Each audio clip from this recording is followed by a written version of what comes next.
Hello guys, मैं हूं बरखा और आप सभी का मेरे चैनल प्रिशा क्रिएशन में बहुत बहुत स्वागत है। इस वीडियो में आप कुर्ती की स्टिचिंग कैसे कर सकते हैं के बारे में मैं आपको बताने वाली हूं।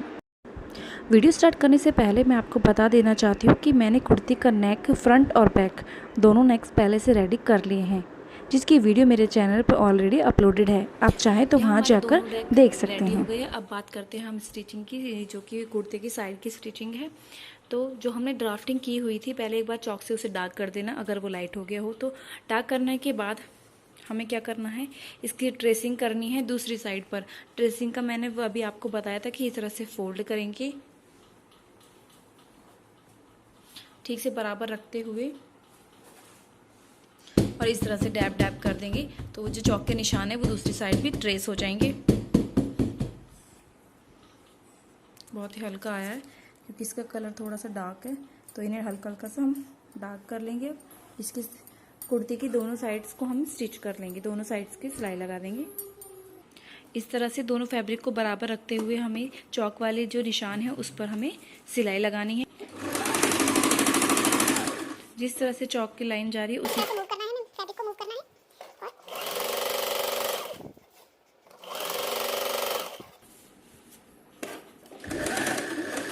अब ये हमारा लास्ट स्टॉप आ गया, जहाँ से हमारे चाक शुरू होते हैं, तो हमें वहाँ पे सिलाई लगानी है और इस तरह से मशीन को होल्ड करना है। इसको हम घुमा देंगे फैब्रिक को।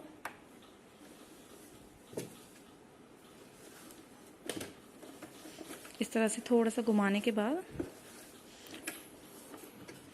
एक बार और इस पर वापस सिलाई लगा देंगे। यही प्रोसेस हमें दोनों साइड्स करनी है।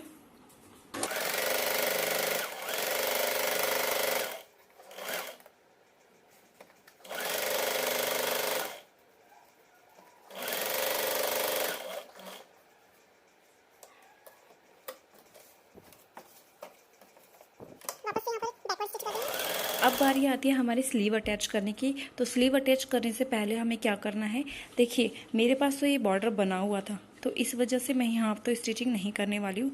अगर आपका प्लेन फैब्रिक है तो आपको यहाँ पे सबसे पहले इस फैब्रिक को इस तरह से फोल्ड कर कर इस पर किनारे पर सिलाई लगानी होगी। उसके बाद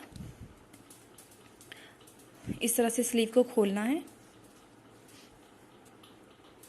हमें अपनी दोनों स्लीव्स को इस तरह से रखना है क्योंकि हमारे सूट में भी इसी तरह से अटैच होंगी। मैंने आपको बताया था कि जहाँ पर ये थोड़ी सी डीप कटिंग होती है वो हमारे फ्रंट में अटैच होता है। तो ये दोनों फ्रंट साइड हो गई हैं और ये पीछे का हमारा बैक साइड हो गया है। यहाँ पर मैंने पहले से इसके ऊपर ड्राफ्टिंग की हुई थी, तो यहाँ पर निशान लगा हुआ है फिटिंग का इसका। तो यही सेम ट्रेस कर लेंगे हम दूसरी स्लीव पर, और इस पर दोनों तरफ से लॉक स्कीम लगाते हुए, यानी कि 2 बार सिलाई लगाते हुए, ताकि ये खुले ना, इस लाइन पर हम सिलाई लगा देंगे। ये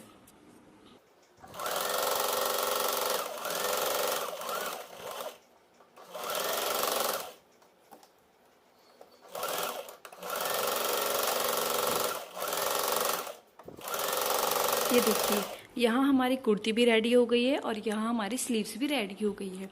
अब यहाँ पर आपको क्या करना है, स्लीव्स को इस तरह से लगा देना है, जिससे आपको पता चल जाए कि कौन सी स्लीव कौन से पार्ट पर लगेगी।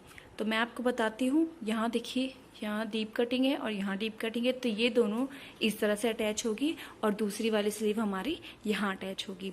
अब बात करते हैं इसको स्लीव को अटैच करने की, क्योंकि हमने यहाँ तो सिलाई लगा दी है, तो स्लीव अटैच कैसे होगी। तो मैं आपको बताती हूँ। सबसे पहले स्लीव्स को इस तरह से सेट कर लेना। उसके बाद ये वाली जो स्लीव है, सूट को एज इट इज रखना है, स्लीव को हम सीधा कर लेंगे। ये देखिए, स्लीव को सीधा कर लिया है हमने। अब आपको दिखाती हूँ कि इस स्लीव को हम इसके अंदर डालेंगे इस तरह से,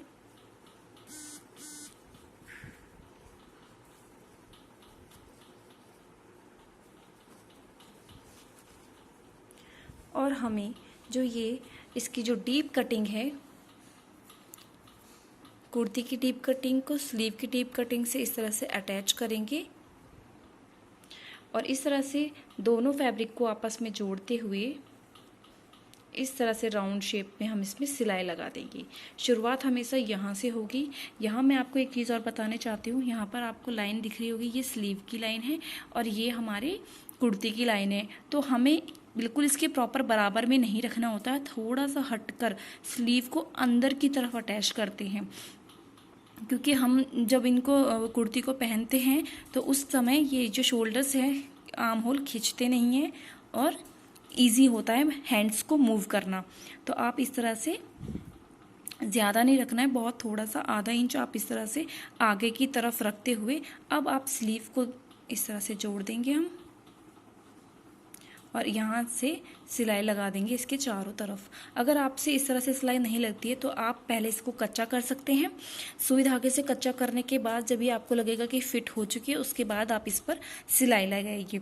सिलाई लगाने के बाद यहाँ पर देखिए जो हमारा इस तरह का फैब्रिक यानी कि जो मार्जिन निकला होगा उसको हम इस तरह से फोल्ड करके इस तरह से सिलाई लगाएंगे। सेम इसी को हम अंदर जो स्लीव का मार्जिन है उसको भी सेम ऐसे ही फोल्ड करेंगे इस तरह से और यहाँ पर सिलाई लगाना शुरू कर देंगे। सिलाई मैं आपको बता देती हूँ अंदर की इस वाले शोल्डर में हमें क्या करना है, इस वाले पार्ट पर हमें यहाँ सिलाई अंदर की तरफ से इस तरह से लगानी है। चलिए सिलाई लगाकर दिखाती हूँ आपको। इस तरह से स्लीव जब भी आप लगाएंगे तो जो स्लीव का फैब्रिक होता है उसे हल्का सा स्ट्रेच करते हुए सिलाई लगानी होती है।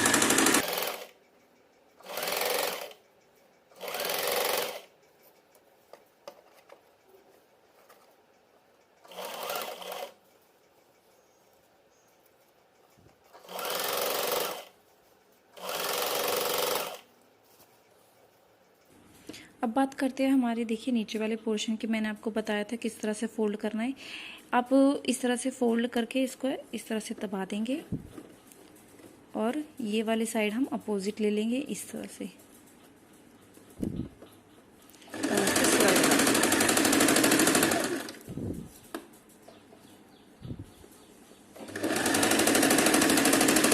तो वही अगेन दोबारा से जो हमने दूसरी स्लीव थी उसको सीधा किया और अब इसको अंदर की तरफ लगा देंगे। अगर आपको सीधा करने के बाद थोड़ी सी कंफ्यूजिंग होती है तो मैं आपको बता देती हूँ कि आप जब भी इसको स्लीव को अंदर डालेंगे तो यहाँ पे आपको एक चीज़ नोट करनी है कि यहाँ जो हमारा फ्रंट की कटिंग है थोड़ी सी डीप है। क्या हमारी स्लीव की भी कटिंग डीप है?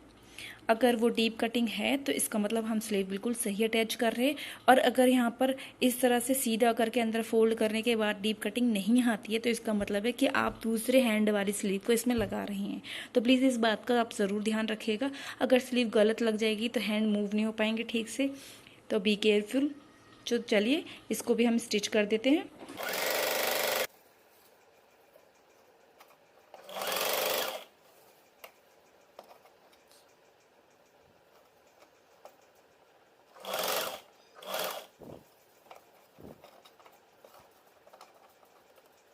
ये देखिए हमारी कुर्ती बनकर रेडी हो गई है।